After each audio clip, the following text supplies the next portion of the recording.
ક્રિયા બોલતી વખતે અથવા તો જોતી વખતે ચાલુ હોય તે દરેક ક્રિયા દર્શાવવા માટે ચાલુ વર્તમાન કાળનો ઉપયોગ થાય છે.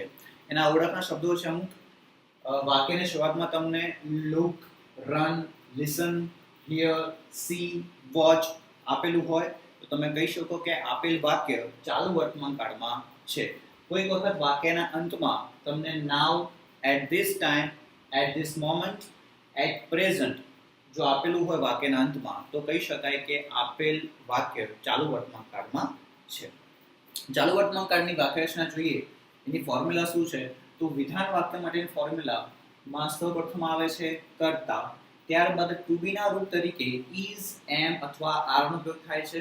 જસ્ટ રિમાઇન્ડ કરી લઈએ, એમ ક્યારે વપરાય તો કર્તા તરીકે આઈ આપેલો હોય ત્યારે, ઇઝ ક્યારે વપરાય ત્યારે કર્તા તરીકે હી, શી અથવા તો ઇટ હોય ત્યારે, આર ક્યારે વપરાય જ્યારે કર્તા તરીકે વી, યુ અથવા તો